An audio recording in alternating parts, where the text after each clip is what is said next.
Dear students, welcome to the 7th session of our Chapter 1 Solid State. Today, we will deal with the imperfections in solids.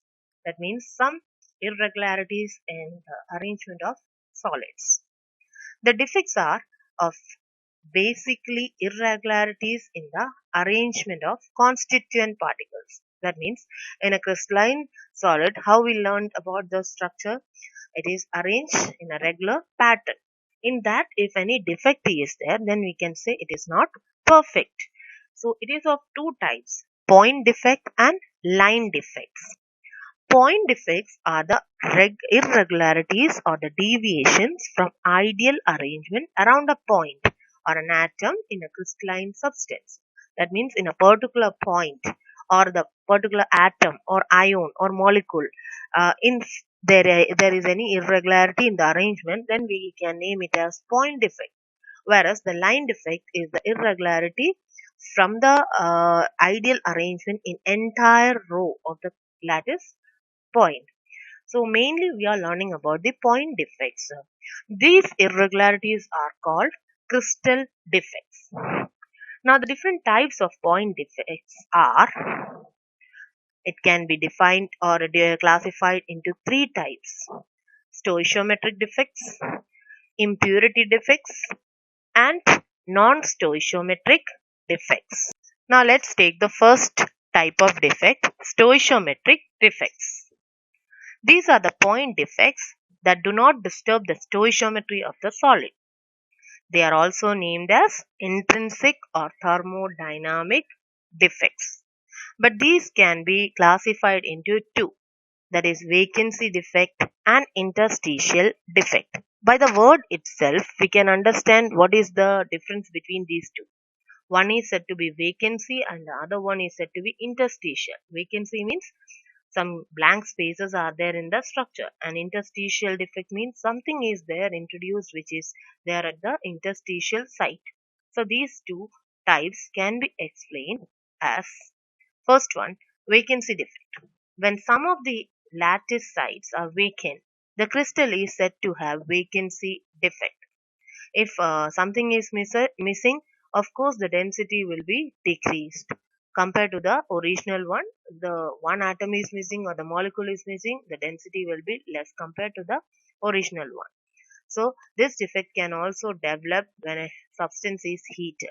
You can see the diagrammatic way how it is arranged. The crystal lattice is here. One of the atom or molecule is missing from the site means it leaves a blank space. That is, vacant space is there. So it is said to be vacancy defect. It can be one or two places like this, the vacant spaces. So it is said to be vacancy defect. The second type is interstitial defect. When some constituent particles like atoms or molecules, when they occupy an interstitial site, the crystal is said to have interstitial defect. And if extra thing is coming, of course, we can say the defect increases the density of the substance. So the diagrammatic way when we explain, all the particles, that is atoms or molecules, are arranged in a regular manner, but in interstitial site, an atom or a molecule occupies a space means the density increases. And this way we can explain this is a type of stoichiometric defect. Vacancy and interstitial defects are shown by non-ionic solids. Ionic solids must always maintain the electrical neutrality.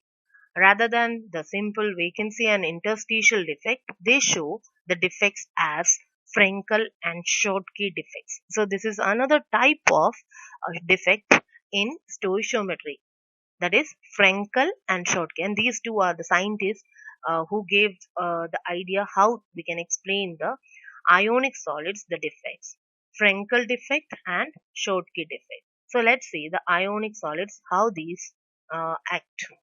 First one is Frenkel defect. The smaller ion, usually we are taking the cation as the smaller ion, it is dislocated from its normal side to an interstitial site. If the smaller ion is moving from its original site to a interstitial site, then it leaves a vacancy at its original site. an interstitial defect at its new location. So at a time, both the thing is happening in this type of defect, and it is named as Frankel defect. This type of Frankel defect is now also known as dislocation defect. That means from one point to another, it is just moving and dislocating or locating. It does not change the density of the solid. Why? Because one of the particle is moving and it is going and sitting in the other place only. As a whole, the atoms and the molecules or the ions are there itself in the structure. That's why it doesn't change the density of the solid. And it is shown by ionic solids in which there is a large difference in the size of ions. Like examples are given: zinc sulfide, silver chloride, silver bromide, silver iodide. And these examples are given due to the small size of Zn2 plus ion and silver plus ion, Ag plus ions. Because of these small size of Zn2 plus and Ag plus ion, this compounds or these compounds, zinc sulfide, silver chloride, silver bromide, and silver iodide, shows the Frankel defect. Let's see in a diagrammatic way. You can see here the plus and the minus charges. Why? Because it is a ionic solid. So one plus is there, the next one minus, alternative place, plus, minus, like this the full structure is arranged.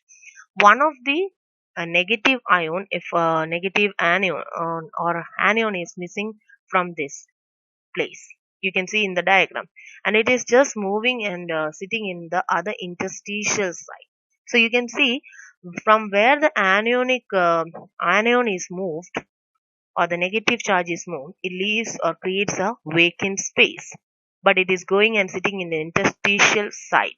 That means if this is having a vacant space, it creates a vacancy defect. But along with that, if it is going and sitting in the interstitial site, it creates a interstitial defect. That means at a time in this Frankel defect, vacancy defect and interstitial defect is there.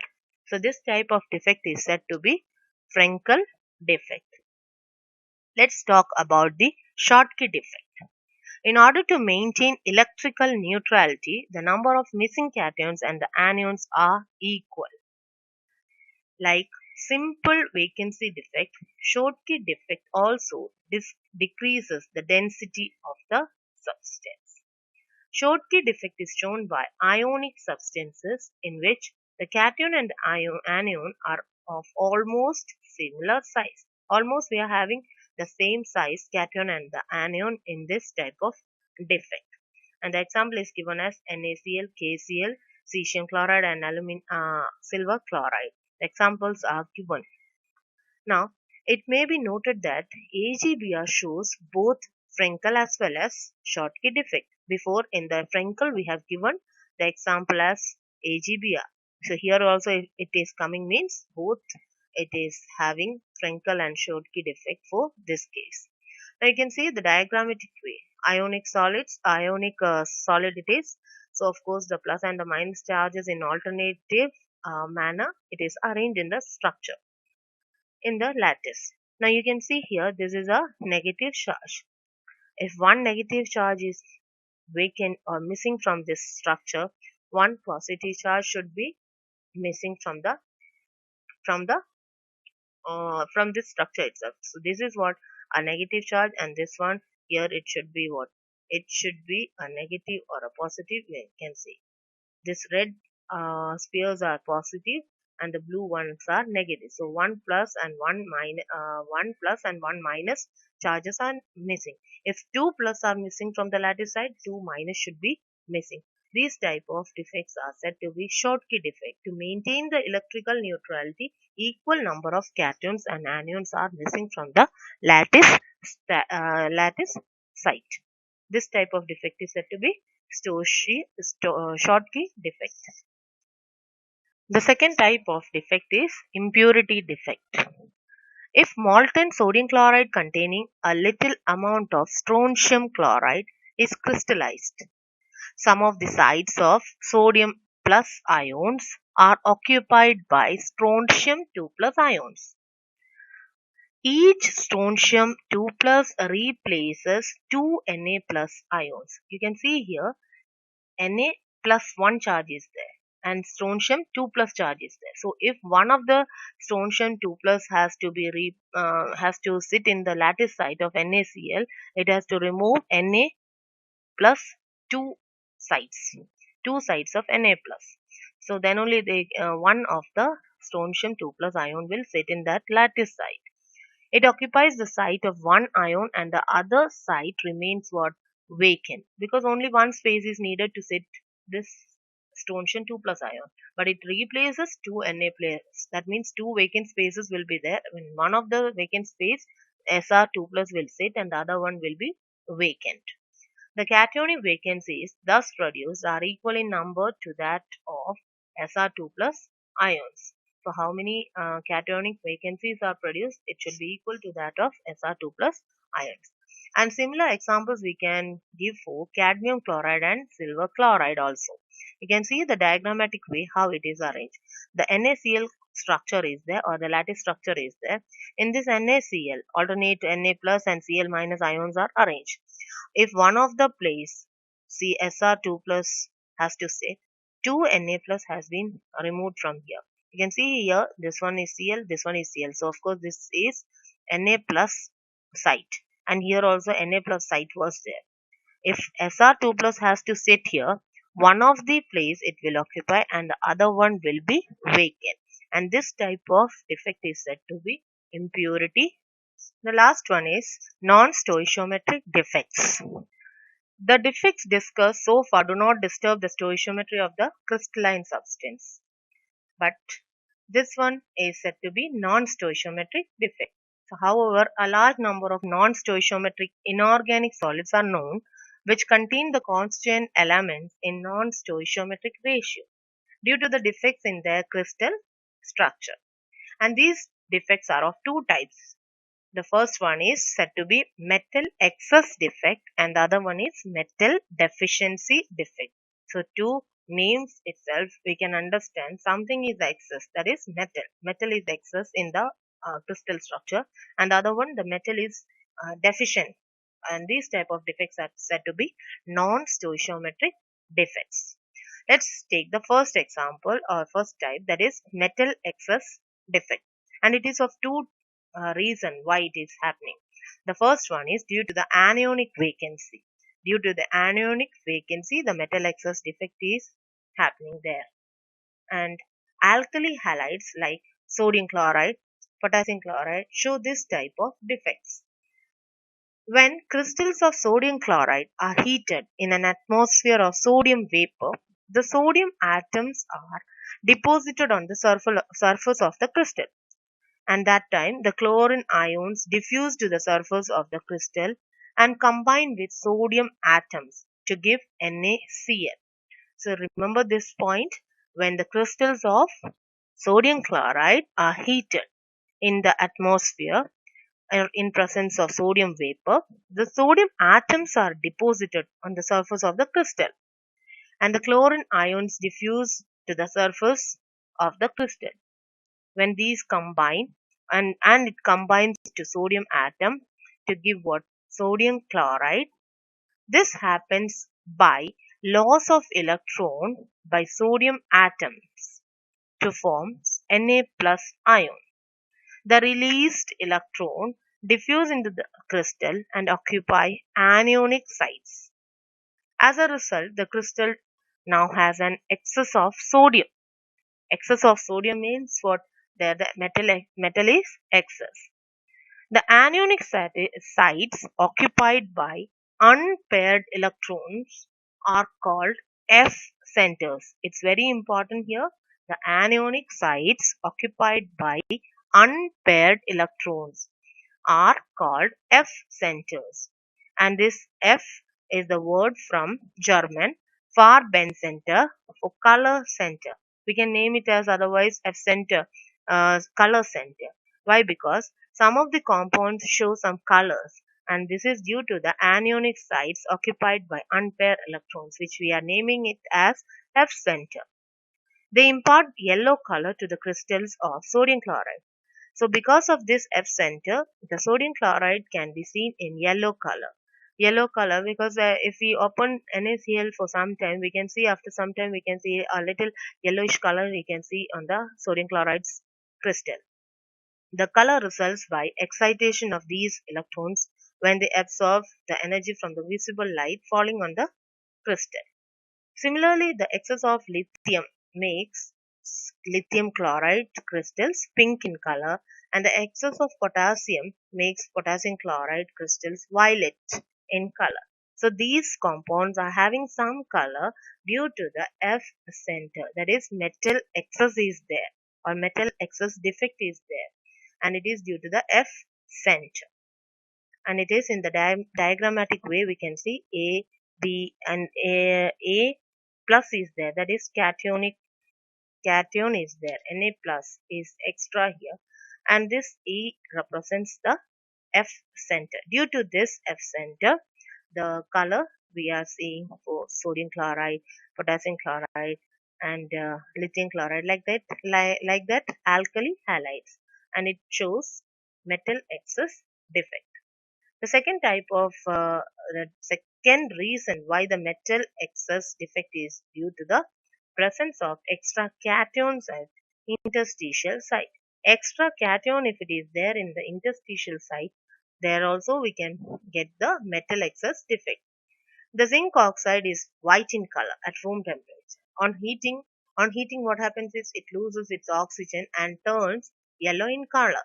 You just see the equation ZnO, zinc oxide, when it is heated, it gives you Zn2 plus ion plus half O2 plus 2 electron is there.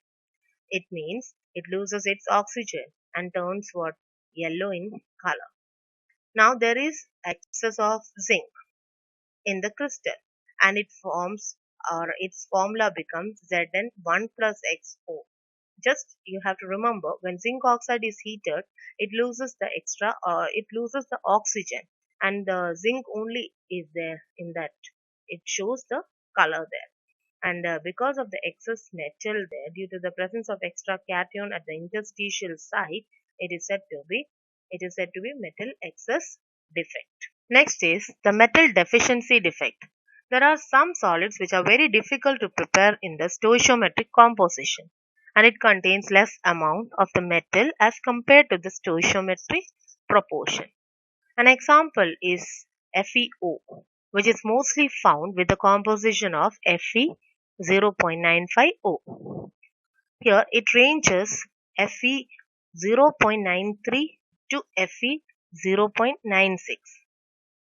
The crystal FeO has some Fe2 plus cations missing, and the loss of positive charge is made up by the presence of required number of Fe3 plus ion.